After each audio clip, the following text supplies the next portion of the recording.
신약성경 로마서 7장 5절에서 25절까지 말씀입니다.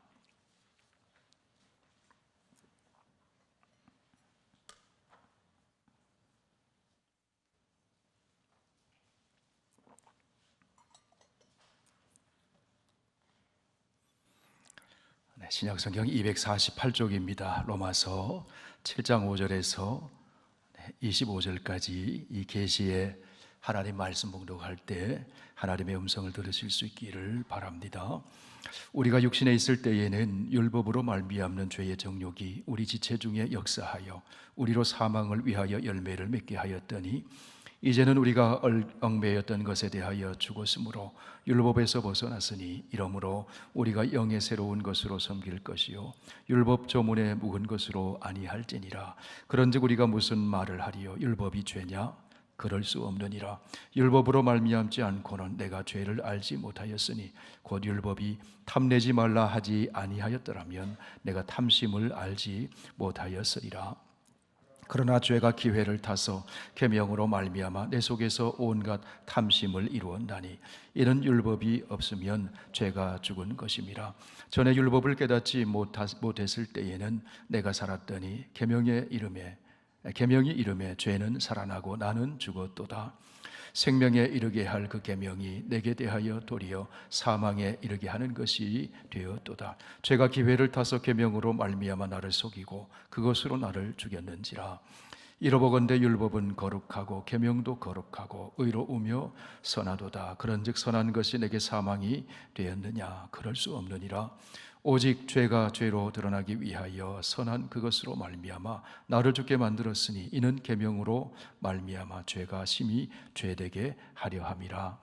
우리가 율법은 신령한 줄을 알거니와 나는 육신에 속하여 죄 아래에 팔렸도다. 내가 행하는 것을 내가 알지 못하노니 곧 내가 원하는 것은 행하지 아니하고 도리어 미워하는 것을 행함이라. 만일 내가 원하지 아니하는 것을 행하면 내가 이로써 율법이 선한 것을 시인하노니 이제는 그것을 행하는 자가 내가 아니요 내 속에 거하는 죄니라. 내 속 곧 내 육신에 선한 것이 거하지 아니한 줄을 아노니 원함은 내게 있으나 선을 행하는 것은 없노라. 내가 원하는 바 선을 행하지 아니하고 도리어 원하지 아니하는 바 악을 행하는도다.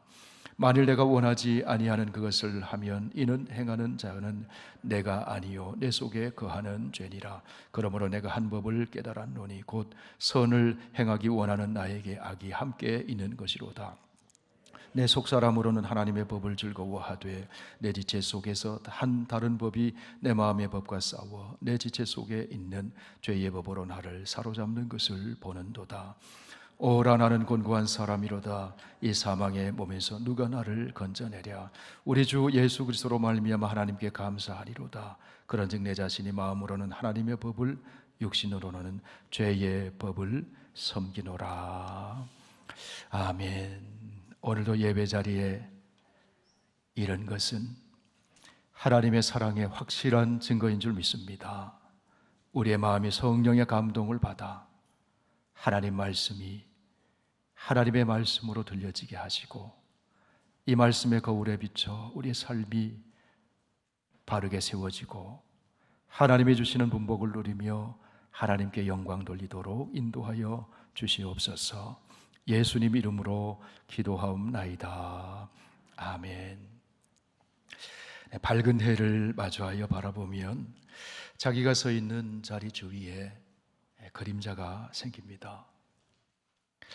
빛이 비추이는 밝은 곳에 서 있으면 자기의 그림자가 보입니다. 그런데 자기의 그림자를 보지 못하는 사람들이 있습니다. 존 스탠포드라고 하는 분이 있습니다. 이분은 정신분석 전문가이자 성공회 목회자인데요. 이분은 여러 사람들의 유형을 분석하면서 사람들 중에는 그림자를 잃어버린 사람이 있다, 그런 이야기를 합니다. 여러분, 이 세상에 그림자가 없는 사람이 어디 있겠습니까? 다만 그림자를 보지 못하는 것이죠. 그림자가 없는 분은 오직 완전하신 하나님 한 분뿐이십니다. 야고보서 1장에 보면 하나님은 온갖 좋은 은사와 온전한 선물을 주시는 빛들의 아버지신데 그분은 변함도 없으시고 회전하는 그림자도 없으시다. 그렇게 말씀하세요. 하나님은 빛이십니다. 빛의 원천이십니다. 빛이신 하나님 외에는 모두가 다 그림자가 있습니다. 사람이 자기의 그림자를 보지 못할 때가 있습니다. 빛이 없는 어둠 속에 들어가면 사람은 그림자를 잃어버립니다.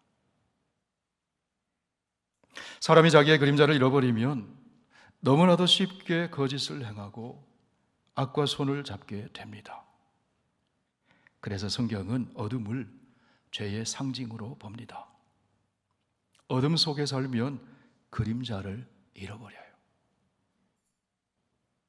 예수님 당시의 바리새인 같은 사람들, 악을 행하면서도 악인 줄 모르고 사는 사람들, 악을 행하면서도 자기가 의인이라고 생각하면서 도리어 다른 사람을 정죄하는 사람들, 마치 그림자를 잃어버린 사람들과 같아요. 부활하신 예수님을 만나기 전에 바리새인으로 살던 바울도 한때 그랬습니다. 예수 믿는 사람들을 잡아가두고 박해하면서도 그것이 예수님을 박해하고 하나님을 대적하는 줄을 몰랐어요. 율법을 지키면 지킬수록 자기 속에 죄가 살아나는데 자기는 죄와 무관한 사람처럼 살았습니다. 예수 그리스도를 만나고 하나님의 밝은 빛 앞에 서게 되었을 때 바울은 그때서야 자기의 그림자를 발견하게 됩니다. 그리스도 안에서 의인이 된 바울은 나중에 이런 고백을 합니다. 나는 죄인 중에 괴수입니다.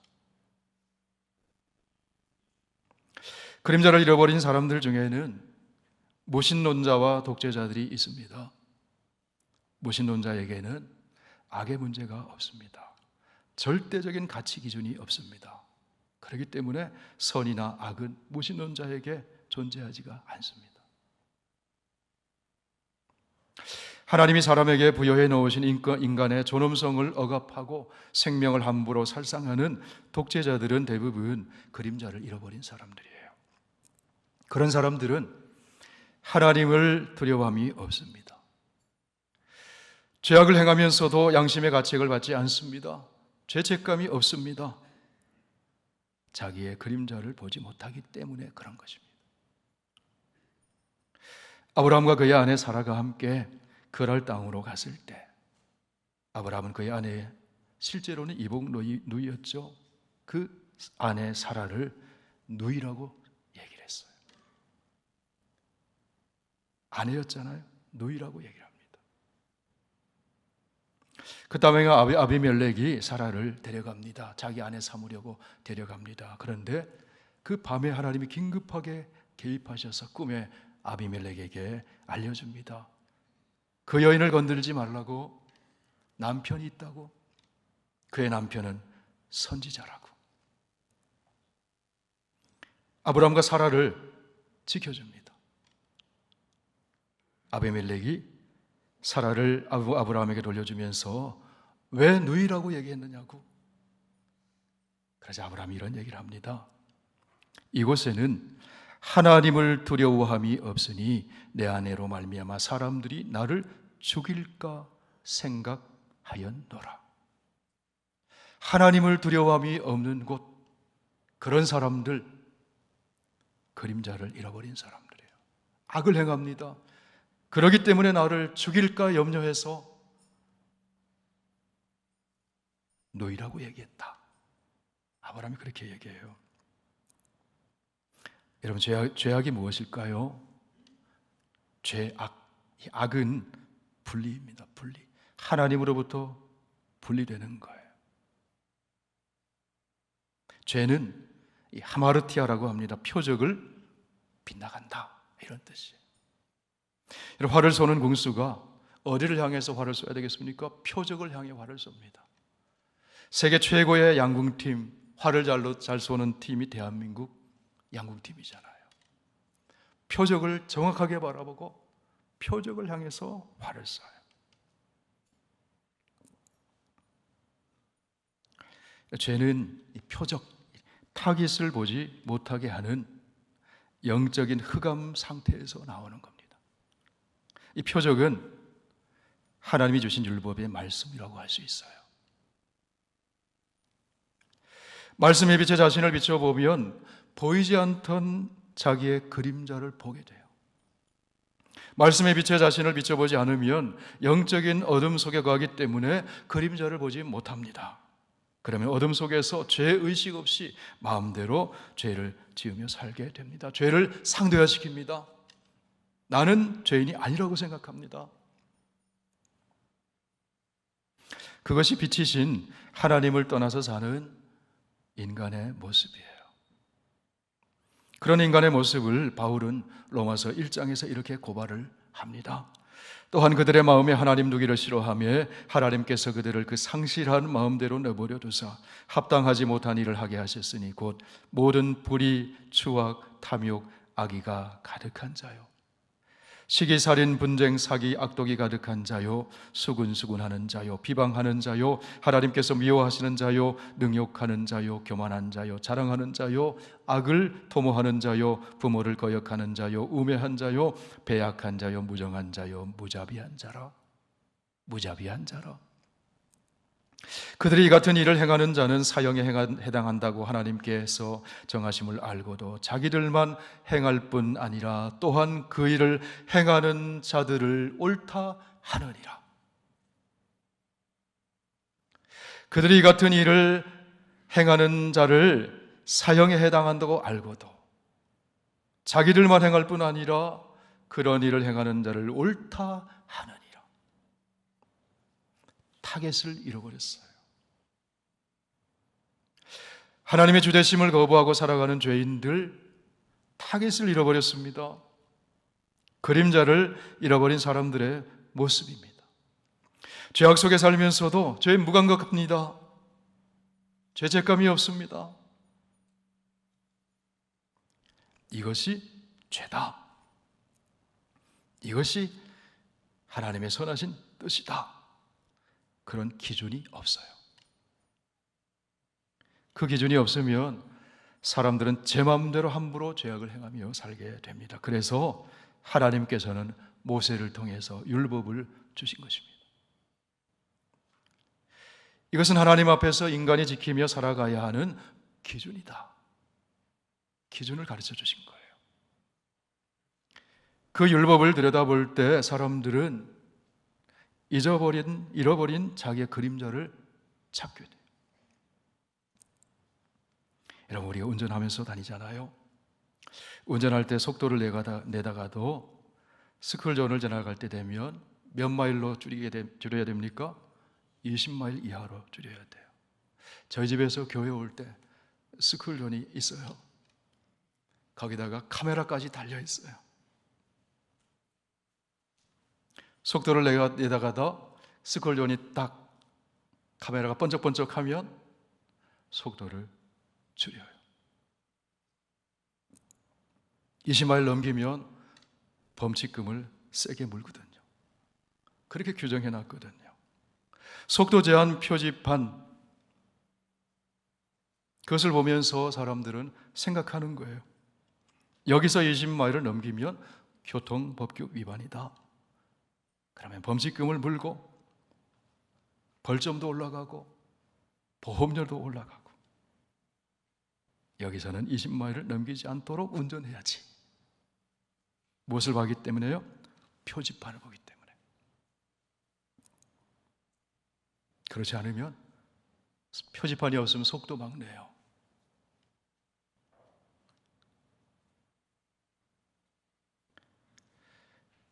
이런 카메라 같은 것이 하나님의 눈길입니다. 바로 이 표지판 같은 것이 율법입니다. 율법을 통해 죄가 죄로 드러나는 것입니다. 그 교통 표지판이 없으면 그 스쿨존에서 50마일로 달려도 위반이 아니에요. 왜요? 표지판이 없기 때문에. 율법이 없으면 죄가 죄로 드러나지 않는다는 거예요. 지금까지 우리가 로마서 1장에서 6장까지 말씀을 살펴보았습니다. 로마서 1장에서 4장까지는 우리 인간이 내 행위로 하나님 앞에 너는 의인이다 그런 소리 들을 수 있는 사람은 아무도 없다는 거예요. 모두가 다 죄인이라는 거예요. 그러므로 내가 의롭게 되는 데는 나에게는 그 어떤 길도 없다는 것입니다. 그런데 우리 인간을 의롭다고 하는 하나님의 방법이 이 역사 속에 나타났습니다. 하나님의 아들 예수 그리스도를 통해서 의인이 되는 유일한 길이 있다는 겁니다. 이제는 하나님 은혜로 예수 그리스도의 십자가에 그 나를 대신해서 대속에 죽으신 그 십자가에 그 주님을 믿음으로 내가 의롭게 되었어요. 하나님이 의롭다고 인정을 해 주셨어요. 그때부터 하나님과의 올바른 관계가 맺어지게 되었습니다. 여러분, 그것이 복음입니다. 5장은 이렇게 하나님과 올바른 관계에 들어가고 하나님으로부터 의롭다함을 받은 우리는 어떤 삶을 살게 되었는가? 하나님과 화목하게 살게 되었습니다. 이제는 하나님의 은혜 속에 살게 되었습니다. 하나님이 우리를 위하여 준비하시는 그 영광을 바라보고 즐거워하며 살게 되었습니다. 뿐만 아니라 환난 중에서도 즐거워하며 살게 되었습니다. 왜냐하면 환난은 인내를 가져다 주고 인내는 우리를 연단시켜서 우리에게 하나님의 영광에 이르게 하는 소망을 주기 때문에 그런 거예요. 5장에서 바울은 그렇게 이야기를 합니다.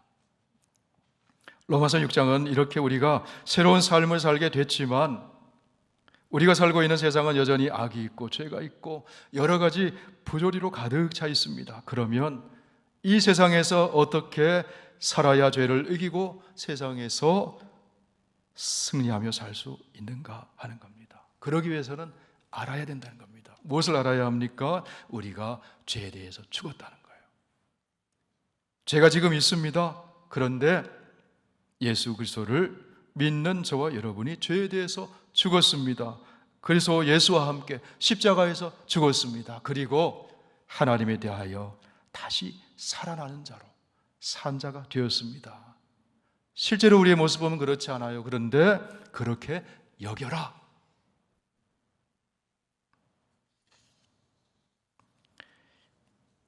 이런 팬데믹 상황 속에서 경제적으로 많이 어려워졌어요. 정부에서 여러 가지 지원을 해줬습니다. 정부에서 여러분의 온라인 계좌에다가 1,000불을 보냈다고 가정을 해보세요. 연락이 왔습니다. 1,000불 들어가 있습니다. 지금 내 손에는 캐시가 없어요. 1,000불이 없어요. 그런데 온라인 계좌로 보냈다는 몇 절 며칠자로 들어갔습니다. 여러분이 은행에 가서 지금 손에 돈이 없지만 언제든지 찾을 수가 있어요. 지금 내 손에 캐시가 없지만 나에게 1,000불이 있다고 여겨라. 내가 지금 죄 중에 살고 있지만 죄에 죽었다고 여겨라. 예수 그리스도의 십자가에서 죽으심, 그 죽으심의 공로가 전부 우리 계좌로 이미 들어와 있어요. 그래서 내 자신은 죄에 대하여 죽은 자요, 그리스도 예수 안에서 하나님에 대하여는 산 자로 여기며 사는 거예요. 로마서 7장 오늘 본문에서 바울은 그럼에도 불구하고 그리스도인은 죄에 완전히 면역되어 있지 않다는 사실을 말씀해 줍니다.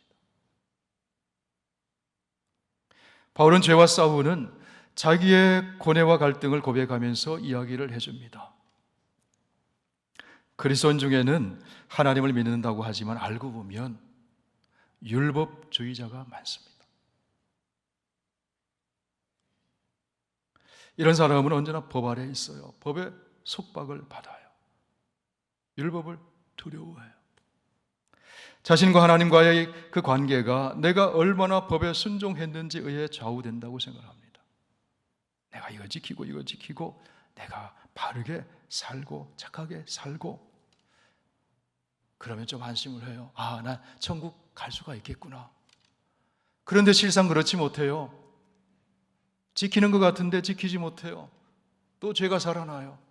그래서 어떤 분 물어 여쭤보면은 나 천국 갈 자신 없어요. 나 오늘 세상 떠나면 천국 갈 자신 없어요.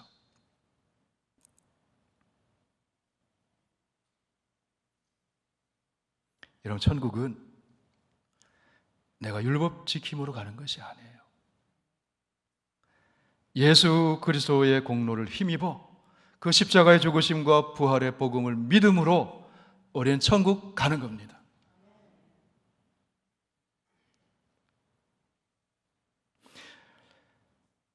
율법을 지키려고 애쓰고 애쓸수록 내가 이렇게 율법을 많이 범하고 있구나, 내가 이렇게 죄를 많이 짓고 있구나, 그것을 고백하지 않을 수 없다는 거예요. 빛이 밝으면 밝을수록 그림자가 짙어져요. 그래서 바울은 고백하는 겁니다. 나는 죄인 중에 괴수입니다. 그렇기 때문에 나는 천국에 못 갑니다. 그 얘기가 아니에요. 나는 죄인 중에 괴수입니다. 율법을 알면 알수록 나는 죄가 더 많다는 사실을 알게 되었다는 거예요. 오늘 본문에서 바울은 먼저 율법과 죄의 관계에 대해서 이야기합니다. 질문과 대답하는 형식으로 이야기를 전개해 나갑니다. 7절에서 질문합니다. 그런즉 우리가 무슨 말하리요? 율법이 죄냐? 그럴 수 없느니라. 13절에서 말합니다. 그런즉 선한 것이 내게 사망이 되었느냐? 그럴 수 없느니라. 율법이 죄가 아니다. 그러나 분명히 율법과 죄 사이에는 어떤 관계가 있다. 그런 얘기예요. 그러면 여러분, 율법과 죄는 어떤 관계가 있는 것입니까? 첫째로 율법은 죄를 알려줍니다. 율법은 우리가 죄인임을 깨닫게 해주는 거울과 같은 것입니다. 바울은 구약의 10계명의 말씀을 예로 제시하면서 말합니다. 율법이 탐내지 말라 하지 아니하였더라면 내가 탐심을 알지 못하였으리라. 여러분, 도둑질, 탐심이 생겨도 도둑질하지 않을 수 있어요. 그런데 탐심은 어떻게 할 수가 없어요. 여기에 탐심은 단지 물건을 훔치는 것만 얘기하는 게 아니에요. 물질에 대한 탐심, 음욕, 내 것 아닌 거, 그거 내 것 삼으려고 하는 모든 욕망, 그게 탐심이에요. 탐심이 생기는 거는 내가 율법 지키려고 한다고 해서 안 생기는 게 아니에요.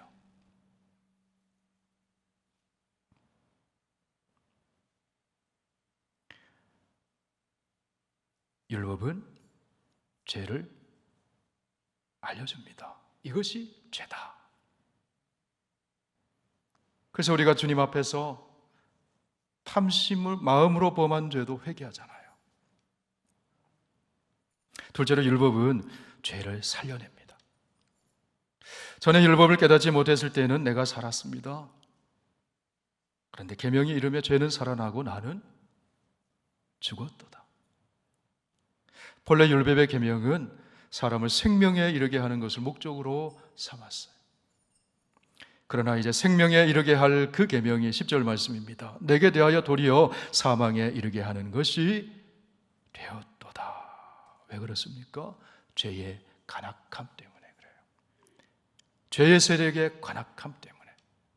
죄는 기회의 명소입니다. 기회만 보이면 확 들어옵니다. 11절에 그 말씀을 하고 있어요. 같이 읽어보실까요? 죄가 기회를 타서 계명으로 말미암아 나를 속이고 그것으로 나를 죽였는지라. 12절 이러보건대 율법은 거룩하고 계명도 거룩하고 의로우며 선하도다. 바울은 그렇다면 율법이 죄냐라는 질문으로 시작해서 율법도 거룩하고 계명도 거룩하고 의로우며 선하다, 그런 결론을 내립니다. 그러면 여러분, 율법은 완전한 것입니까? 그렇지가 않아요. 율법은 한계가 있어요. 율법은 죄를 알게는 해주지만 죄를 해결해 주거나 말씀에 순종할 능력을 주지는 못해요. 그런 측면에서 완전하지 않다는 거예요. 율법이 어떤 것을 요구하더라도, 율법이 어떤 것을 요구하더라도 우리가 그 율법의 요구를 지킬 능력이 있다면 아무 문제가 되지 않아요. 그런데 내가 생각하지 않아도 탐심이 일어나요.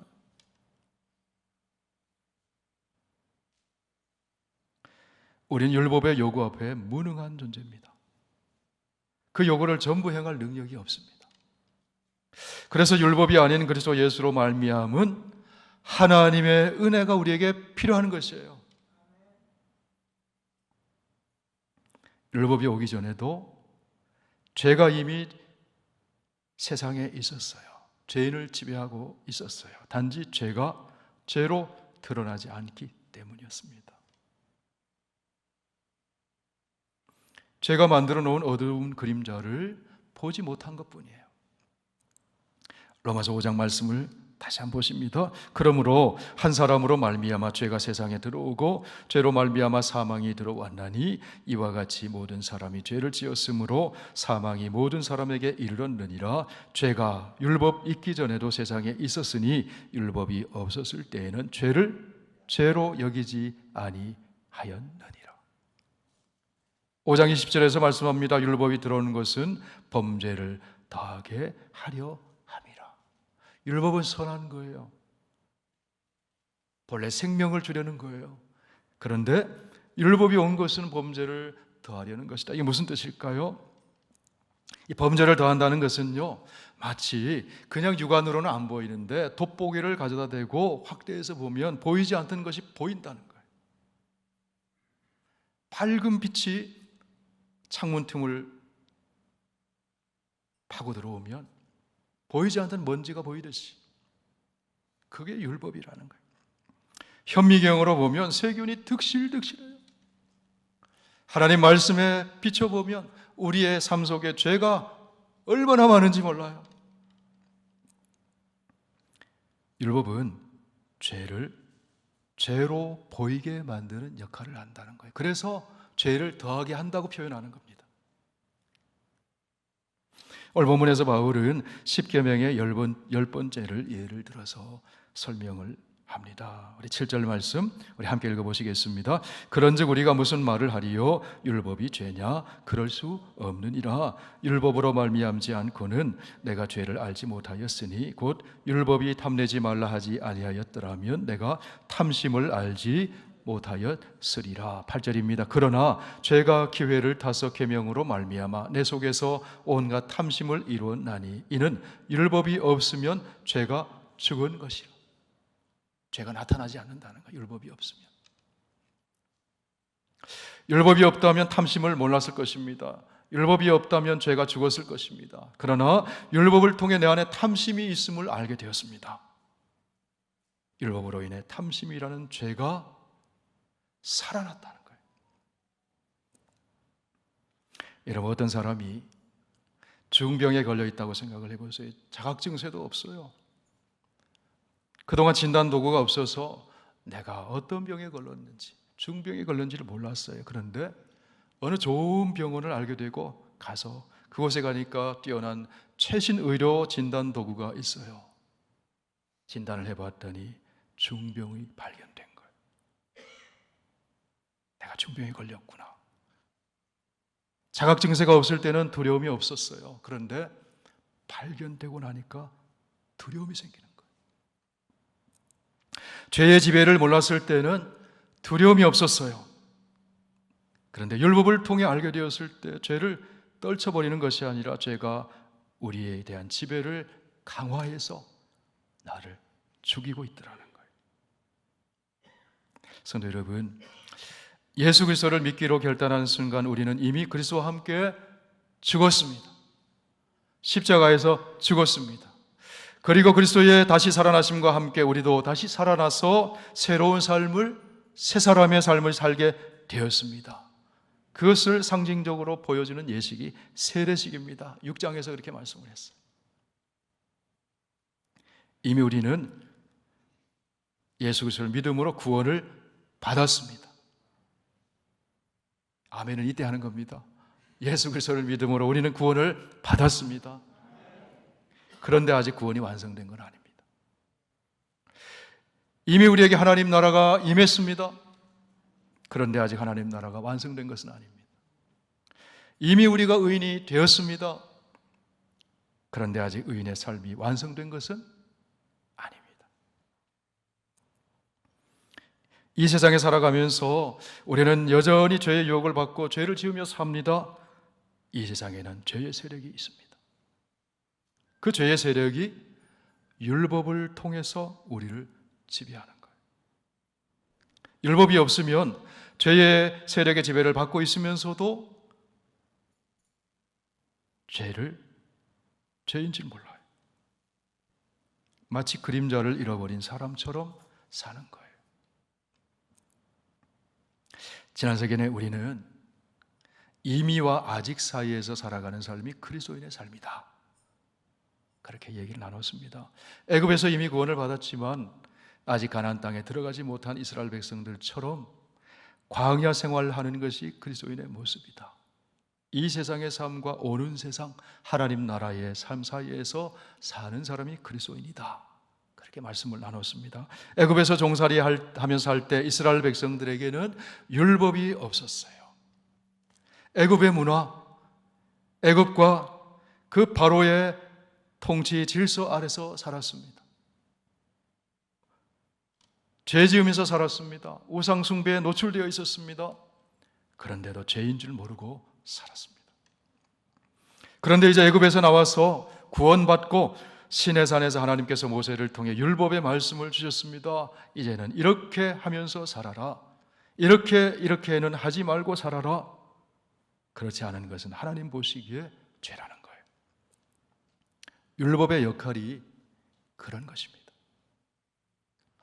하나님의 말씀의 역할이 그런 것입니다. 하나님의 말씀은 빛을 비추어주는 거예요.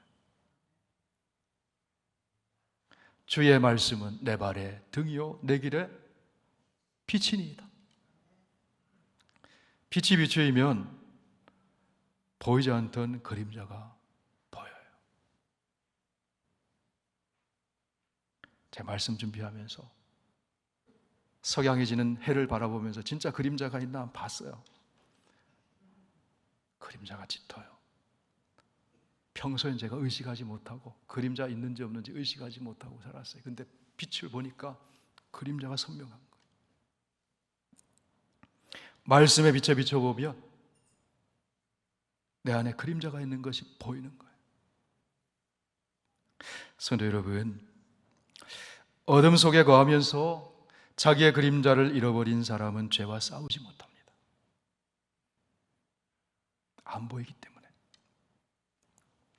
그러나 하나님 말씀 앞에서 그리스도의 빛을 받는 사람은 자기에게 드려진 그림자를 보면서 이제 죄와 싸웁니다. 피 흘리기까지 죄와 싸웁니다.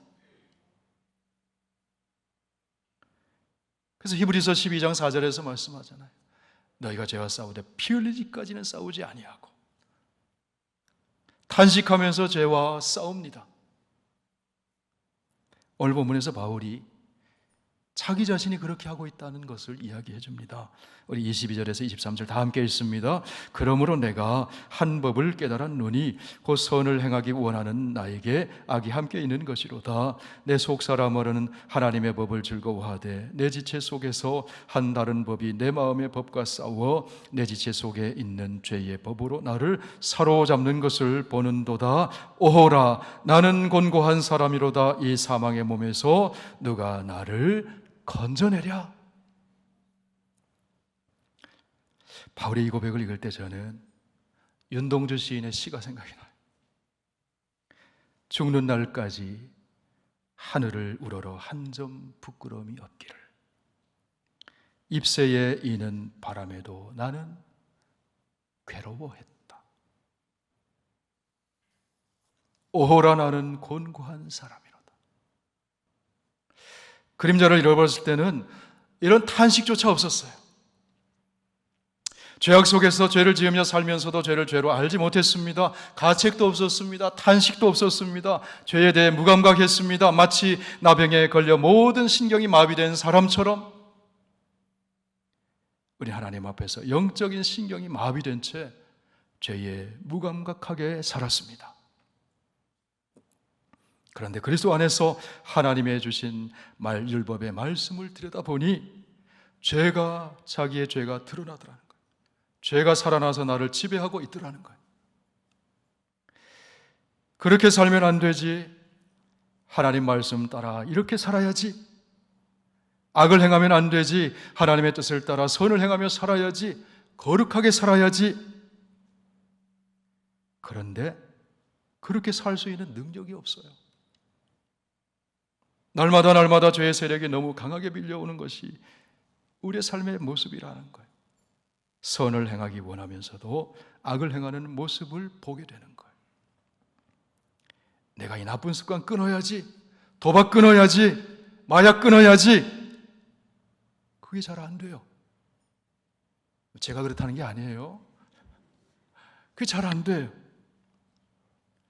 내가 사랑하며 살아야지. 그런데 잘 안 돼요. 내가 용서하며 살아야지. 그런데 잘 안 돼요. 그런 모습을 보면서 바울은 탄식합니다. 오라 나는 권고한 사람이로다. 이 사망의 몸에서 누가 나를 건져내랴. 그리스도와 함께 죽었음을 알면서도 자기 속에서 살아나는 옛사람의 모습, 여전히 죄의 지배 아래에 있는 자기의 죄성을 보면서 바울이 탄식하는 겁니다. 여러분, 누가 이 죄의 몸에서, 이 사망의 몸에서 우리를 건져낼 수 있습니까? 우리 주 예수 그리스도로 말미암아 하나님께 감사하리로다. 누가 이 사망의 몸에서, 누가 이 죄의 지배로부터 우리를 건져낼 수 있습니까? 다음 시간에 로마서 8장에서 그 말씀을 나누도록 하겠습니다. 기도하겠습니다. 아버지 하나님, 우리가 예수 믿고 구원받았지만 여전히 우리 안에 죄성이 있습니다. 하나님이 주신 말씀에 빛에 비추지 않았을 때는 죄를 죄로 알지 못하고 내 삶 속에 있는 그림자를 보지 못하고 살아가면서 의인 행세를 하기도 했습니다. 오늘 주신 말씀 비춰보면서 내 안에 여전히 죄가 살아있고 죄악된 이 세상 속에 살아가면서 죄를 이길 힘이 없음을 주님 앞에 고백을 합니다. 이전에는 죄와 싸우지 않았지만 이제는 내 안에 계신 성령님과 나에게 주신 말씀의 빛을 비춰서 죄와 싸우되 피 흘리기까지 싸워 승리할 수 있도록 은혜를 베풀어 주시옵소서. 예수님 이름으로 기도하옵나이다. 아멘.